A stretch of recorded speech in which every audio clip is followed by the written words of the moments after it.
Salam alaikum, Azulf Laoun. Bonsoir. Après l'expression et Al-Khabar écrivant simultanément des articles faisant état d'une réunion entre les services secrets français et marocains avec le Mossad israélien pour envisager à élaborer un plan de déstabilisation de l'Algérie, avec la précision bien sûr que seuls 4 wilayas étaient ciblés: Alger, Oran, Tizi Ouzou et Bjaïa. Cette fois-ci, le quotidien Al-Watan, qui titre sur sa première page, je cite, « Le Centre international de lutte contre le terrorisme vient de publier une étude sur la question comment Al-Qaïda a tenté de récupérer le Hirak ».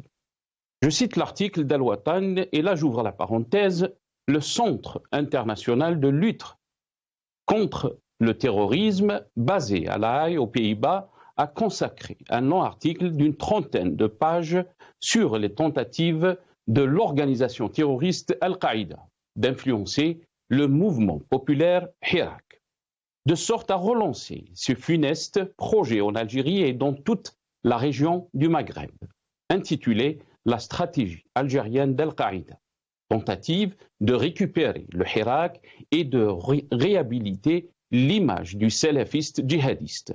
Cet article nous livre une analyse approfondie de la stratégie mise en place par cette organisation terroriste pour exploiter la colère des populations dans sa propagande officielle ciblant l'État algérien. Les chercheurs relèvent 4 grandes thématiques développées par Al-Qaïda: le rejet du système, la gouvernance, l'unité et la continuité de la résistance. Elle a adopté toutefois des éléments de langage exempts de violence en tenant compte précisément de traumas des Algériens causés par le terrorisme qui sévissait durant la décennie noire, mais laisse insinuer que la violence pourrait devenir nécessaire dans le futur. Selon les auteurs de l'article, Al-Qaïda faisait sien aussi le discours anti-colonialiste, en essayant de faire le parallèle entre l'État algérien et la France colonialiste, et surfer sur la vague de la dénonciation massive et active de la corruption dans le Hirak pour s'attaquer au gouvernement algérien, qu'elle qualifiait de tyrannique, relate le journal Al-Watan. Il faut rappeler que cette étude a été faite mars 2022. Pourquoi donc Al-Watan l'a publié aujourd'hui et pas avant? Peut-on faire le lien entre le mystérieux complot contre l'Algérie qui a été relayé par le journal L'Expression? Est-ce que l'article d'Al-Watan est un bon de commande? Et par qui? Sommes-nous commandés, autant que peuple et pays, à accepter la médiocrité, la destruction de notre pays, de sa cohésion nationale, de l'infantilisation de la société chaque fois qu'il y ait volonté populaire de rompre avec un système politique qui a bridé l'Algérie depuis 1962?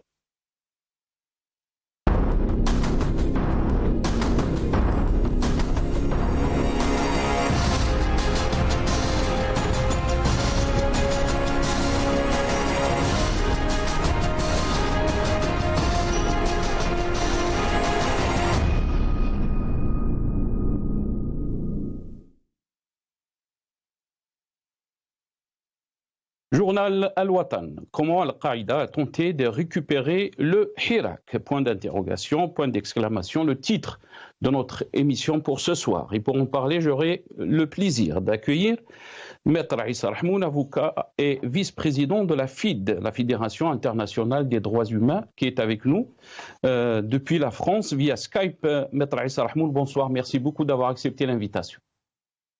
Merci Sinassar, bonsoir aux invités et aux téléspectateurs. Merci pour l'invitation. Merci maître. On aura aussi le plaisir d'accueillir M. Hamid Lellou, directeur de Reaching Independence. Il est avec nous depuis Washington via Skype. C'est Hamid, bonsoir. Merci beaucoup d'avoir accepté l'invitation. Bonsoir, tout le plaisir est pour moi. Merci. Merci Hamid Lello. On aura aussi depuis Alger M. Mohamed Khelfaoui, analyste sécuritaire. Il est avec nous par téléphone depuis Alger. M. Mohamed Khelfaoui, bonsoir. Merci beaucoup d'avoir accepté l'invitation. Bonsoir chez Nasser, bonsoir à tes invités, bonsoir à ceux qui suivent l'émission. Barakallahu fik. Merci Mohamed Khelfaoui. Mohamed Khelfaoui, je vais commencer cette émission avec vous. Comment peut-on prendre ce qui a été relayé par le journal Al-Watan? Bien sûr, c'est une étude qui date de 2022, qui a été publiée en 2022 par ce Centre international de lutte contre le terrorisme, mais qui a été donc publiée aujourd'hui par Al-Watan. Comment Al-Qaïda a tenté de récupérer le Hirak. Votre lecture par rapport donc à cette étude, Mohamed Khelfaoui, mais aussi le timing, si on peut dire. Allô? Oui, on vous entend très bien. Voilà, donc pour l'article de l'Ouatan, mais surtout pour le papier, l'étude sur la base de laquelle l'Ouatan est parti sur cet article. Je les ai lus les deux. J'ai lu et l'article de l'Ouatan et le texte de ces deux chercheurs. Franchement, d'abord pour le texte lui-même qui nous vient de la Hollande, il n'est pas de haute facture. C'est un texte où il y a tentative, un essai d'être un peu scientifique, mais si on veut réellement étudier le Hirak, c'est pas chez eux. Nous avons beaucoup de revues ici dans Insaniyat qui a fait un très joli travail à propos de Hirak, et je conseille à ceux qui veulent lire, ceux qui veulent un peu étudier et apprendre le Hirak de se référer à cette revue très intéressante algérienne, Insaniyat, c'est une revue algérienne. Elle est magnifique, scientifique. Donc ce qui a été repris par l'Ouatan, c'est en fait ce décalage qui pose un peu problème. Pourquoi aujourd'hui l'Ouatan s'est intéressé à cette étude qui n'est pas, je le répète, qui n'est pas de haute facture et qui n'apporte absolument rien, d'autant plus que ce qu'elle avance sur le chemin. Moi j'étais présent, j'étais actif, j'étais observateur, j'étais un peu tout, le mouvement ADA, et les seules fois où on a vu les mouvements, on va dire le mouvement islamiste, essayer de participer, non pas de prendre à son compte le Hirak, mais de participer, il a été isolé. Et moi, je me rappelle, lorsqu'un groupe s'est mis à évoquer Shi'arat Tahmadi, etc., les gens se sont retirés, ils sont restés seuls, un petit groupe, là, il était resté seul sur le pavé. Et donc, c'est un peu comme ça qu'ils ont voulu montrer leur participation, leur présence. Mais en fait, le mouvement Hirak, c'est un mouvement populaire, national, qui rassemble tout le monde. Le but était commun. Le souhait, le désir, l'idéal était hautement déclaré avec lucidité, avec bon sens et même avec beaucoup de discipline, puisque il s'est parti sur Selmiya, il s'est resté Selmiya jusqu'au bout. Même les malades n'étaient pas dérogés à l'hôpital Mustafa, ça a été remarqué. Ça. Absolument. Donc, ce qui est un peu bizarre, c'est de voir l'Ouatan venir juste après, comme vous l'avez dit dans votre introduction, dans votre présentation du sujet, venir juste après d'autres journaux, rappeler qu'il y a cette Qaïda qui a disparu à mon avis. Il y a Daesh qui est là. C'est vrai que le texte sur lequel ils se sont basés, il parle de Qaïda, mais pour moi, c'est pas Qaïda, c'est Daesh. Et d'ailleurs, ce que j'ai vu, deux personnes, de clowns, habillés, des habits afghans, avec un drapeau Qaïda, Daesh plutôt Daesh. C'était des clowns là qui passaient, avec un turban, genre turbané, etc. Mais c'est tout. Sinon, ça a été pur, ça a été propre. Ce qui était évoqué, les noms qui ont été évoqués, c'est les héros de notre révolution, de notre guerre d'indépendance. aucun signe envers les mouvements islamistes. Sinon, absolument. Absolument. On va, puisque vous avez parlé de slogan, c'est Mohamed Khelfaoui, on va écouter donc dans cette vidéo ce que scandaient les Algériens pendant le Hirak. On regarde la vidéo.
ونكملوا فيها غير بالسلمية ونديروا زلزلة بالمرادية.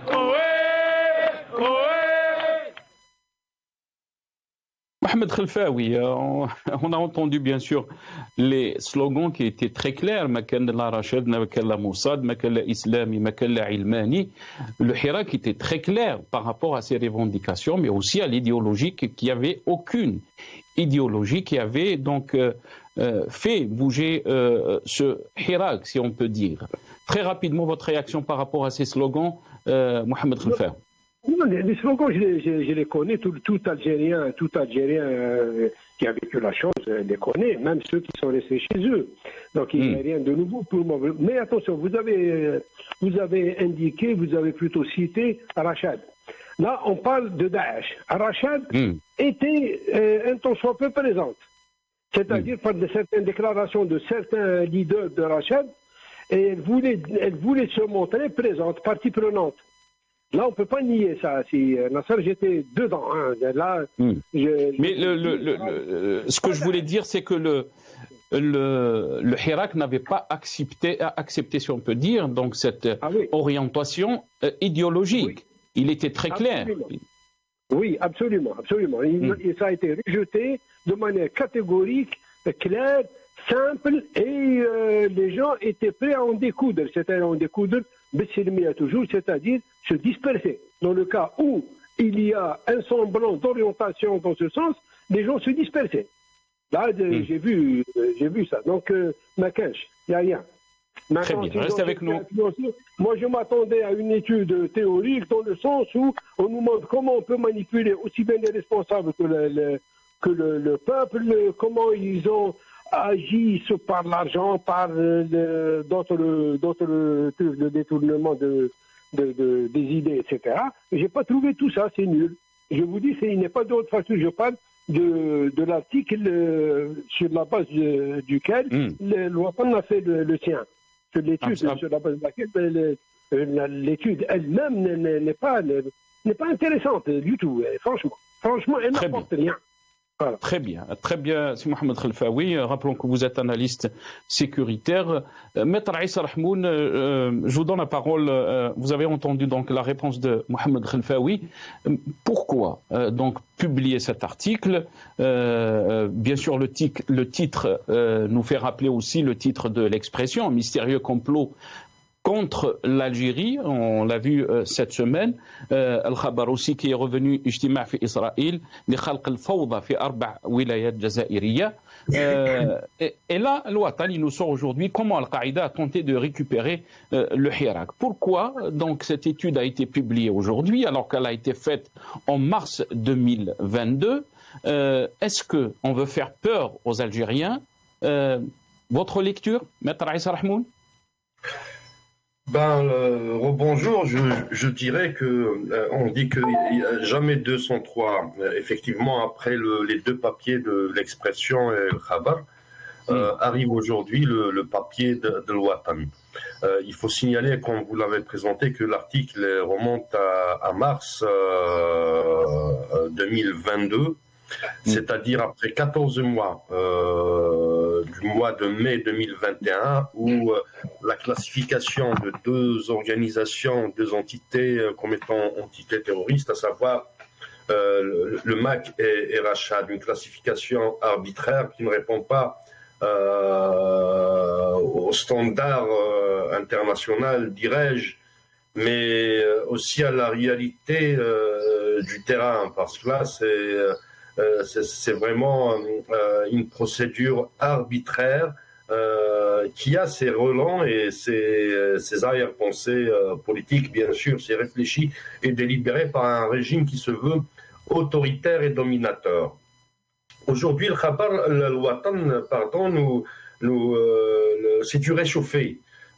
Au-delà du fait, comme c'est Mohamed l'a très bien exposé, au-delà du fait qu'il s'agit de deux chercheurs qui sont des chercheurs freelance, comme on les appelle, qui travaillent avec l'Institut international de lutte contre le terrorisme.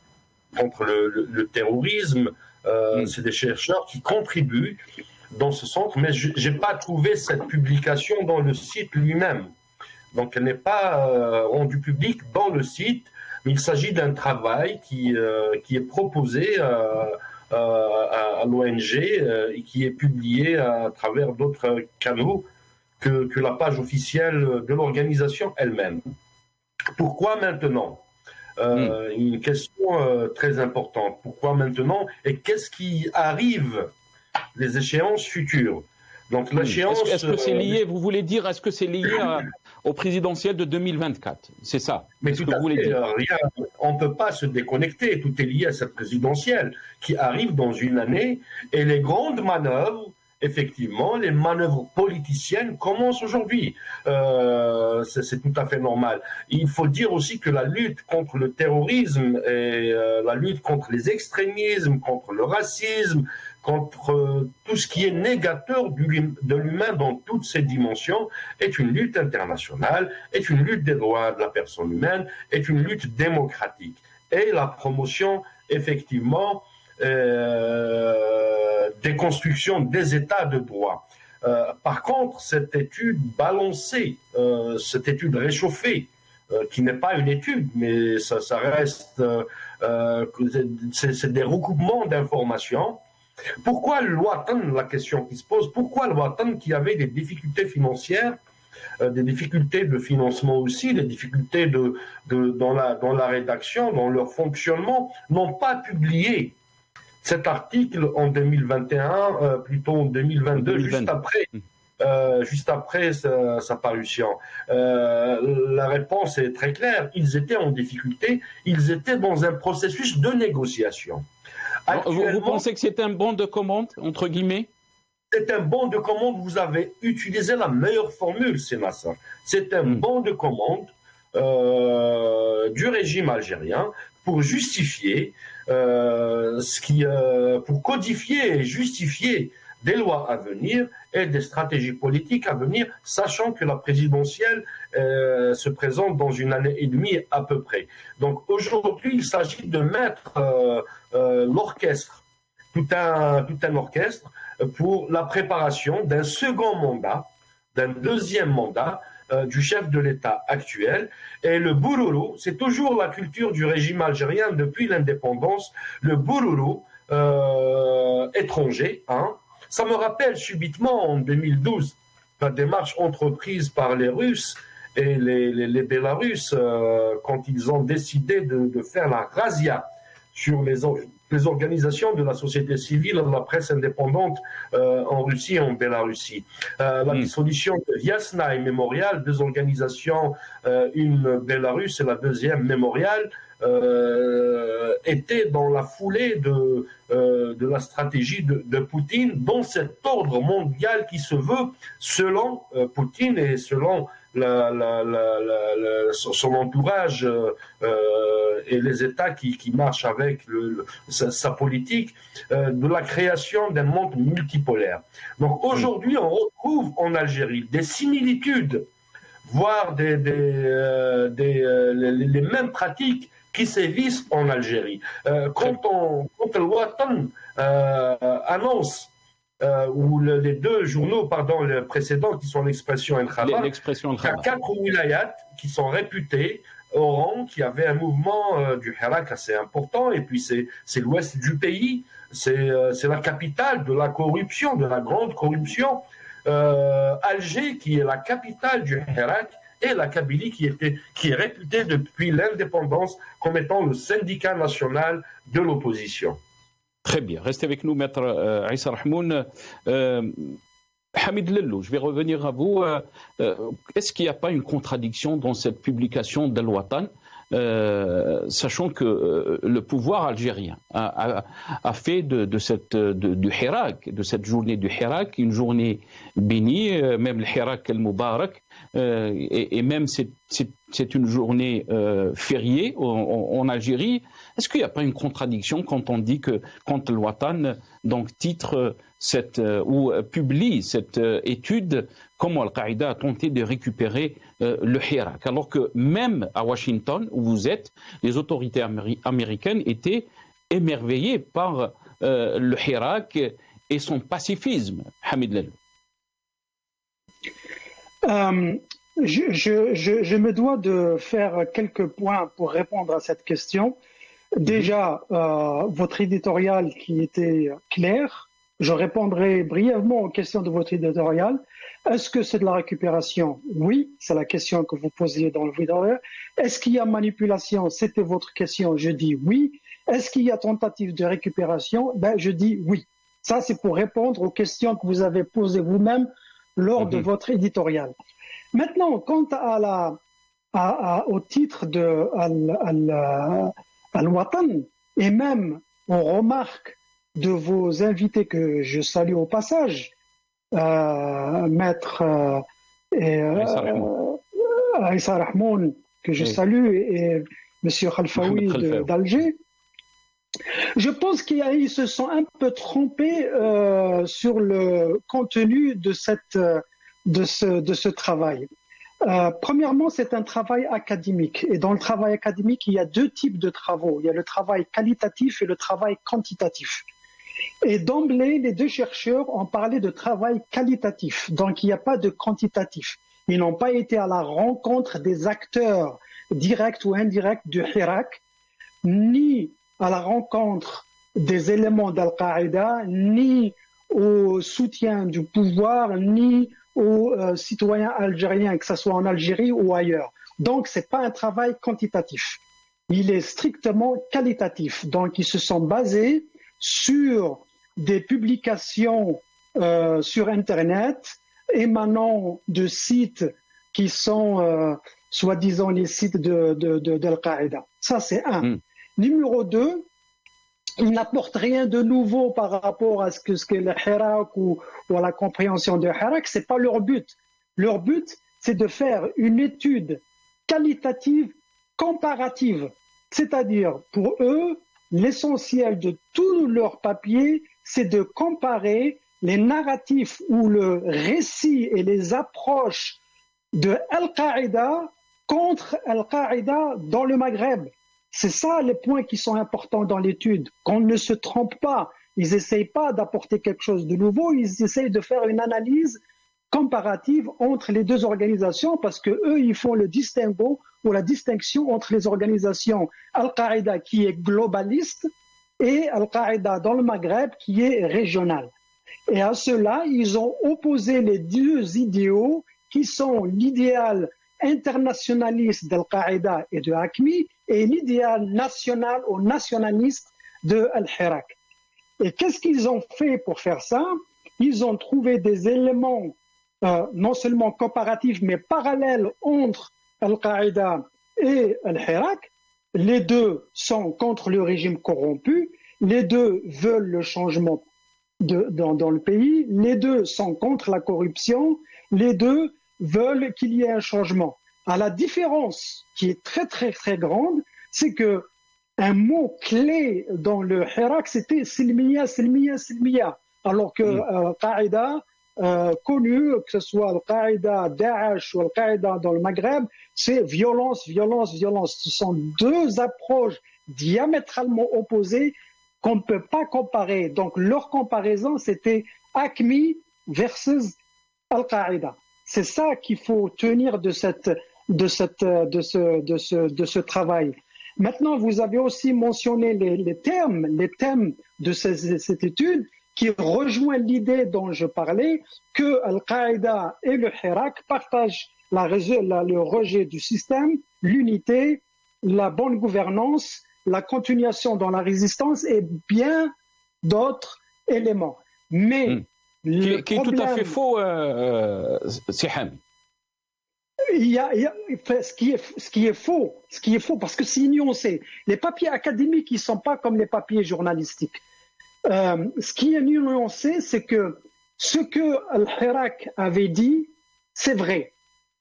Ce que Al-Qaïda dit, on dit supposé, dit par ou bien énoncé par Al-Qaïda.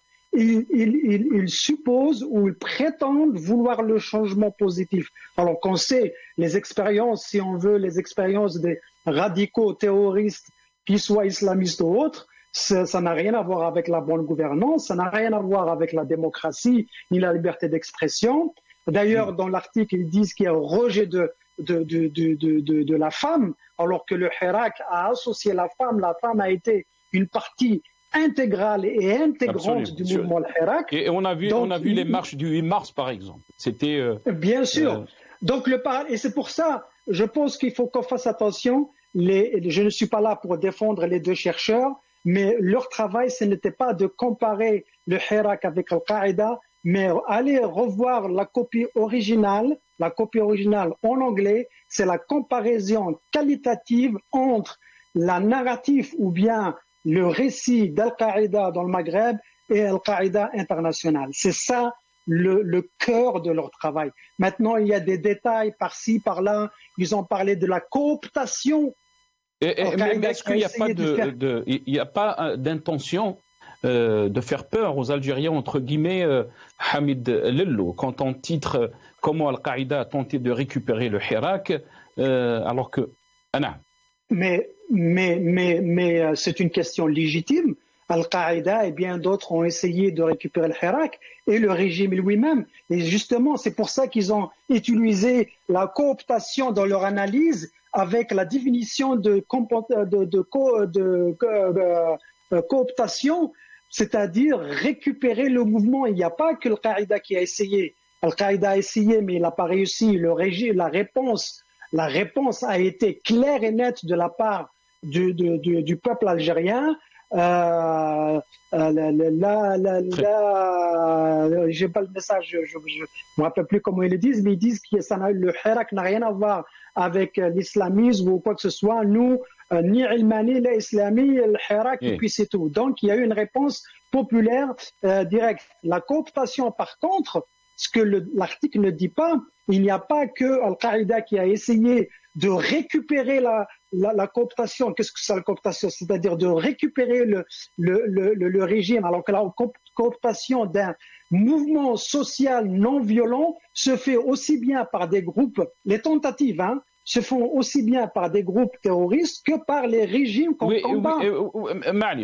Hamid Lello, quand on vous écoute, on pense qu'il y a donc cette tentative de récupérer le Hirak, alors qu'on sait que même les islamistes, l'idéologie islamiste, c'était des partis politiques qui étaient agréés et que le Hirak même a été très clair. Non, on ne veut pas qu'il y ait une idéologie dans ce Hirak.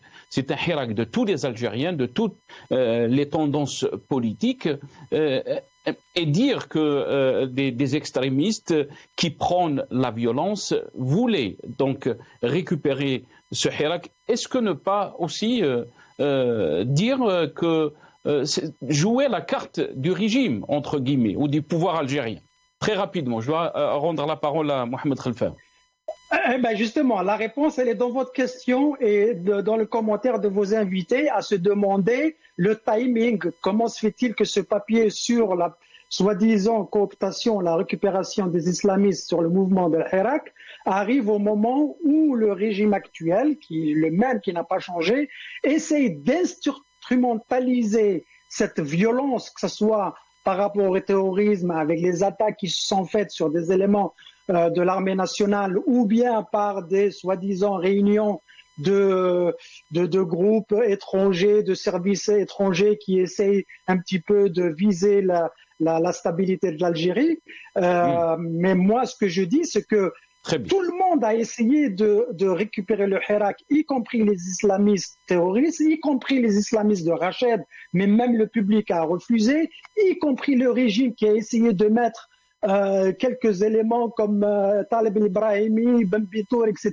pour dire ceux-là, ce sont des représentants éventuellement légitimes des Hirak, alors que le mouvement a dit non, pas de cooptation. Pourquoi pas de cooptation? Et là, je vais finir. Parce qu'on appelle, ce qu'on appelle en anglais, on appelle agency. Des agencies, c'est-à-dire que l'Algérien, l'élément algérien qui était sorti pendant le Irak, lui, il s'est vu comme l'agent du changement. Par rapport à ça, il ne peut pas lui soutirer cet agent du changement. Voilà. Très bien, restez avec nous Hamid Lello. Mohamed Khalfaoui, vous avez entendu donc l'analyse de Hamid Lello. Mais aussi, j'aimerais avoir votre aperçu et votre analyse par rapport donc ce qui a été publié dans ces derniers jours par le journal Expression, mais aussi le journal Al-Khabar. Comment il faut prendre cette information, mystérieux complot contre l'Algérie. On est en train de voir donc des événements qui se dessinent dans la scène politique comme un puzzle, si on peut dire. La première, c'était la condamnation de Ali Rdiri, l'arrestation de Karim Tabou, mais aussi le cas de Issaad Rabrab, contrôle judiciaire. Mais on est en train de voir aussi la condamnation de Wassini Bouazza, la confirmation de cette condamnation à 16 ans de prison ferme. Qu'est-ce qui se passe, Mohamed Khalfa? Je ne sais pas d'où je vais commencer. D'abord, peut-être, je dirais à votre intervenant des États-Unis, lorsque j'ai parlé du texte, moi j'ai constaté l'absence de pertinence scientifique et d'analyse du mouvement. Parce que eux, ils parlent du mouvement, comment il est né, comment il est parti, etc., sur leur texte. Non, on va pas faire donc une étude de texte.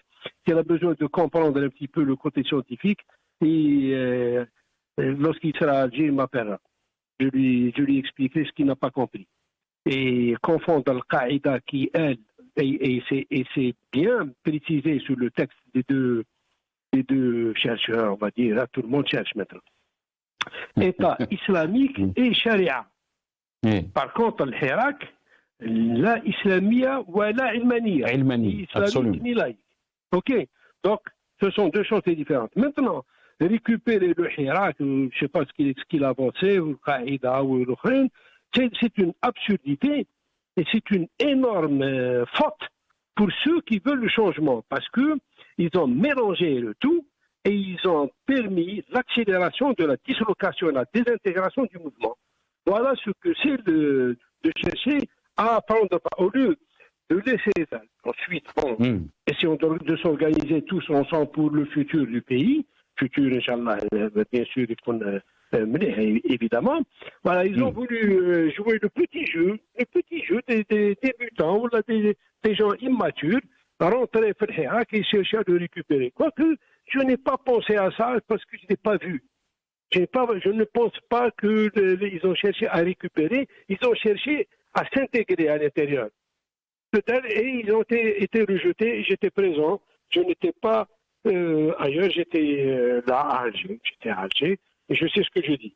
S'agissant du texte, ou plutôt de ce qu'a rapporté l'expression et Khabar, les deux journaux, vous savez, réunion des services de renseignement de trois puissances.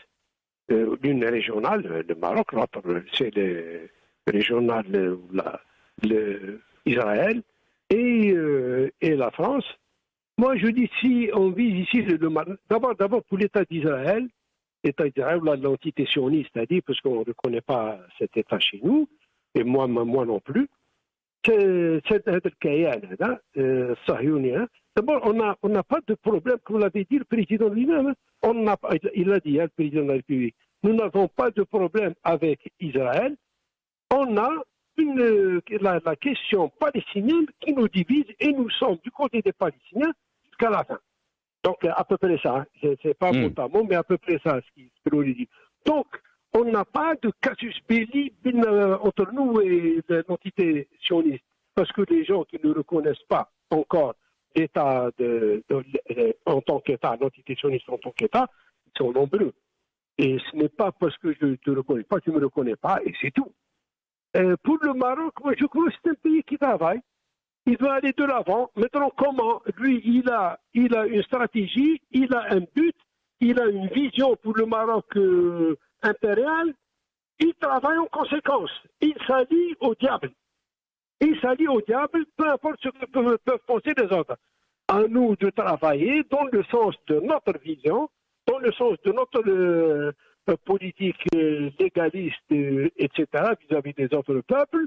Oui, c'est une bonne chose, mais mettons nos atouts, mettons nos possibilités, il faut quand même être prévoyant. Il faut être prévoyant. Le royaume du Makhzen a ses appuis, aussi bien les États-Unis que la France, qu'Israël, et peut-être le diable aussi, peut-être aussi le diable s'il l'a rencontré. Et nous, on doit quand même prendre très au sérieux la chose et ne pas continuer. Les Marocains ont fait ceci, on a pris la CAF, ou je ne sais pas quoi, le football, n'importe quoi, n'importe qui dit n'importe quoi.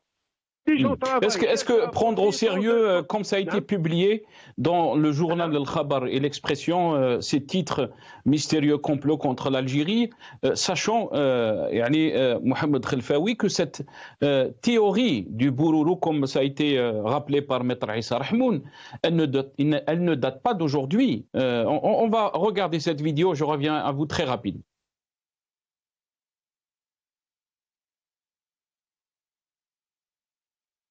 فيه مؤامرة لزعزعة الاستقرار هذه معروفة. أقول بأن قوى الشر تتربص السوء بالجزائر. من مؤامرة تستهدف الجزائر شعبا ودولة. تعرضت بلادنا خلالها لمؤامرات خطيرة بهدف ضرب استقرار الجزائر. هناك مؤامرة تحاك في الخفاء ضد الجزائر مشابهة. الجزائر مستهدفة تريد ضرب استقرار البلاد. اليوم الجزائر أصبحت مستهدفة بعدوان لأن الجزائر مقصودة من الخارج. أن الجزائر مستهدفة. الجزائر مستهدفة لأنها هزمت أكبر قوة وأخرجتها. الجزائر يعني مهددة، أصبحت هدف. الجزائر مستهدفة. الجزائر مستهدفة. الجزائر مستهدفة. الجزائر أيضا مستهدفة. مستهدفة بقوة. الجزائر مستهدفة. لسنا مستهدفين فقط من بعيد، إنما كذلك أننا مستهدفون عن قريب. على أن الجزائر مستهدفة. الحملات المسمومة والدعايات الهدامة والمناورات الخبيثة التي تهدف إلى الإخلال باستقرارها. لماذا يريدون استهداف الجزائر؟ ولما نقول نحن مستهدفون ونحن في الأجندات، إذا قالوا لنا راكم تخوفوا فينا، نعم نخوفوا.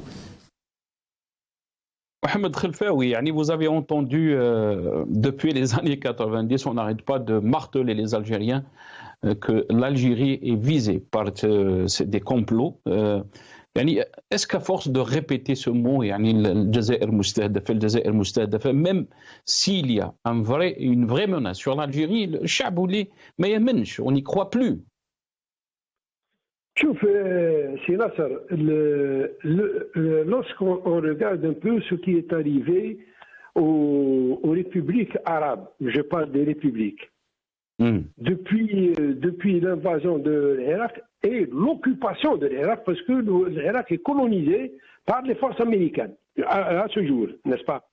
Ce qui est arrivé à la Syrie, ce qui est arrivé à le sud de l'Arabie Saoudite, le Yémen, ce qui est arrivé à la Libye, tentative contre l'Égypte, mais l'Égypte a d'autres atouts avec Israël, puisqu'il le connaît, c'est le premier pays qui le connaît, donc on ne peut pas tout à fait comparer. Pourquoi ça n'arriverait pas en Algérie? D'autant plus que nous avons connu, les premiers à avoir connu une guerre civile qui a laissé des familles endeuillées, l'Algérie endeuillée, je ne sais pas, le sang qui a coulé. C'est quand même énorme. Mais Mohamed Khelfaoui, je m'excuse. C'est Mohamed. Est-ce que aussi, est-ce que tout ce que vous avez cité, on peut le comprendre qu'il y a eu aussi des pays qui ont connu donc des guerres, des manipulations entre guillemets. Mais est-ce que la continuité de ce régime n'est pas un danger aussi pour l'Algérie, Mohamed Khelfaoui, quand il y a des millions d'Algériens qui sont sortis pour dire qu'on veut changer de système, on veut sauver l'Algérie, est-ce qu'aussi la continuité de ce système n'expose pas l'Algérie à l'intérieur, à sa cohésion nationale, mais aussi à l'extérieur? Très rapidement, Mohamed Khelfaoui. Mais vous me laissez terminer l'image que je veux donner pour vous dire que l'Algérie, pourquoi resterait-elle en reste? D'autant plus que ses positions sont beaucoup plus tranchées que celles, je ne dirais pas la Libye, elle aussi avait des positions tranchées, mais par rapport aux autres. L'Algérie avait des positions très tranchées dans le non-alignement face à l'Occident, etc. Notre pays a toujours été du côté de l'Est plutôt que l'Occident. Et donc, on peut s'attendre à tout ça. Et c'est criminel que considérer que ça n'arrivera qu'aux autres, qu'à nous, ça ne nous arrivera pas. Il faut dire que dans les années 90, oui, ce que nous avons vu fut une menace pour détruire l'État républicain, l'État algérien. Ce que nous avons vécu en 2011, ces révolutions colorées ça se fut quelque chose parce qu'on ne voyait pas d'où le coup venait. Et qu'est-ce qu'on cherchait? Par contre, pour le Irak, oui, nous avons aimé avoir quelque chose. Voir quelque chose. Mais les interférences des uns et des autres, comme je disais tout à l'heure, ont fait que même les gens qui sont d'accord sur tous les points n'arrivaient pas à se rencontrer. Au contraire, كل واحد يخلط في الآخر, c'est-à-dire يخون في الآخر. Très bien. Maintenant, il faut dire que nous devons, moi j'ai fait un appel à ça. Je souhaite pour mon pays qu'il y ait des avancées pour l'ouverture de notre pays, une ouverture qui serait bénéfique. Je demande toujours le possible. Mais qui c'est qui bloque cette ouverture, Mohamed Khelfaoui? C'est ça la question. Qui c'est qui bloque cette ouverture? Qui c'est qui ne veut pas qu'il y ait donc une ouverture du champ politique, du champ médiatique, qu'on n'ait pas des journalistes qui sont emprisonnés parce que ils ont des avis peut-être critiques de ce pouvoir? Je vais donner cette question à Maître Issa Rahmoun. Si vous voulez rebondir, bien sûr, par rapport à ce qui a été dit, Maître Issa Rahmoun, je vous donne la parole. Écoutez, Sénassar, dans ces mutations, ces transformations géopolitiques et internationales à la fois, la question qui se pose, l'Algérie, autant qu'État, où elle doit se placer, quel est l'esprit du développement pour le peuple algérien et l'État algérien en général? Je pense que toutes les questions trouvent leur réponse dans l'esprit de la révolution algérienne, à travers les différentes stations de l'État algérien et de la lutte du peuple algérien pour son indépendance et son autodétermination. Est-ce que ce n'est pas une langue de bois, c'est une réalité? quand on voit que le fleuve a été détourné, qu'aujourd'hui, si on est devenu la proie de toutes les nations, de tous les pôles politiques, de tous les regroupements politiques, on est devenu la proie des nations par la responsabilité exclusive et sans appel du régime politique qui s'est installé par la force et qui exerce son autorité par la force contre les Algériens et contre le peuple algérien. Aujourd'hui, la menace qui guette l'Algérie, c'est effectivement les États du monde dans cette course effrénée aux énergies, à l'hégémonie internationale. L'Algérie est ciblée parce qu'on a un régime, on a un pouvoir politique qui est illégitime, qui n'est pas l'émanation de la volonté populaire, qui n'est pas le transfert de la souveraineté populaire à une décision politique ou un pouvoir politique légitime. C'est pour cela aujourd'hui que l'immunité de l'Algérie est fragilisée. Si les gouverneurs, les décideurs politiques en Algérie avaient capté les ondes et l'expression populaire du Hirak de 2019, le Hirak est un phénomène, est un esprit qui avait dit, qui avait revendiqué, voilà comment les Algériens veulent vivre. Voilà la construction d'un état de droit. Dans nos différences, avec nos problèmes, avec nos orientations idéologiques, il faut créer un état de droit avec des mécanismes démocratiques. Ces mécanismes démocratiques ne peuvent pas venir avec une domination ou un esprit de domination, avec un pouvoir législatif violent. D'ailleurs, tous les pouvoirs en Algérie, on va parler de 4 pouvoirs. Le pouvoir exécutif, les Kharjou Gam Lena, c'est le produit du système. Haggarin, Khdamin Hazam. Le pouvoir législatif qui sont cooptés. Il n'y a eu jamais dans l'histoire du Parlement algérien une proposition émanant des députés de l'opposition ou d'un groupe de députés de l'opposition qui est passé à la PN. Dans le pouvoir judiciaire, vous savez la thèse de Mouloud Hmarouch, le phénomène militaire en Afrique noire, s'adapte aussi sur le personnel politique, sur le personnel exécutif en Algérie. Ça veut dire qu'il y avait un recrutement d'une élite du régime, les spin doctors, comme on les appelle, qui dictaient au peuple les volontés des décideurs politiques, mais jamais le contraire, qui n'ont jamais rapporté ce que le peuple pense aux décideurs.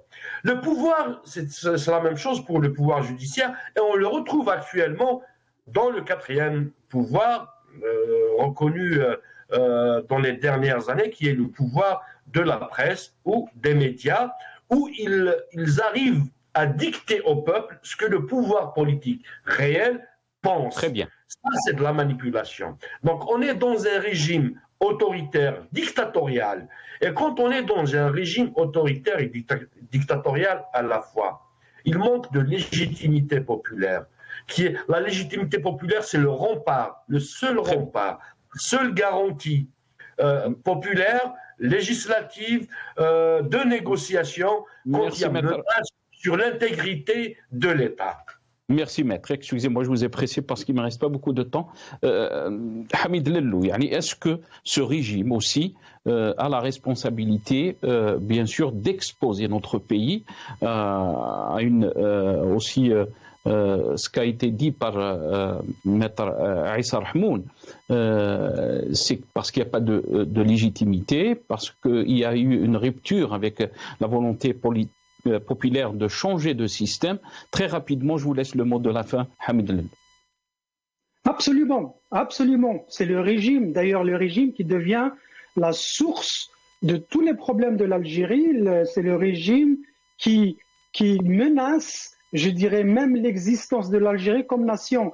Et j'aimerais bien aussi réagir un petit peu à la réaction de votre invité sur Khalfaoui, parce que j'ai trouvé sa réponse un petit peu dédaigne du fait qu'il pense que les Algériens de l'étranger, ce sont des sous-citoyens et on comprend moins bien l'Algérie. Ça ne me surprend pas de la part d'un retraité des services algériens, un agent des services et un jour... Écoutez, moi je préfère dire... Bon, d'accord. Maintenant, la dislocation de... On ne peut pas... Je passe. Je ferme la parenthèse. Je ferme la parenthèse. Parce que c'est un analyse sécuritaire. Il est notre invité. Je ferme la parenthèse. En tant qu'analyse sécuritaire, n'est pas en tant que autre chose. Donc, j'aimerais juste vous demander de retirer ce que vous venez de dire. On peut avoir des avis contraire dans notre débat et je respecte je retire ce que j'ai dit, mais il faut qu'il retire la notion de citoyen de second plan, parce qu'on vit à l'étranger, on est moins citoyen que les autres. Il parle de dislocation de Hirak, absolument faux. On le connaît, c'est l'histoire de tous les mouvements de justice sociale. Il y a évolution du mouvement, pas dislocation. Il va revenir sous une autre forme. Ça ne sera pas le Hirak. C'est ça le but, c'est ça dont je voulais parler. Maintenant, merci. Barakallahu fik Hamid Lello. Désolé, on est vraiment pressé par le temps, on est obligé donc de finir cette émission. Un grand merci à Mohamed Khalfaoui, analyste sécuritaire, il était avec nous depuis Alger. Merci aussi à Maître Issa Rahmoun, avocat vice-président de la FID. Merci à vous Hamid Lello, directeur de Reaching Independence, vous étiez avec nous depuis Washington. Ya'tikum saha. Merci d'avoir suivi cette émission. Bravo à l'arrêt.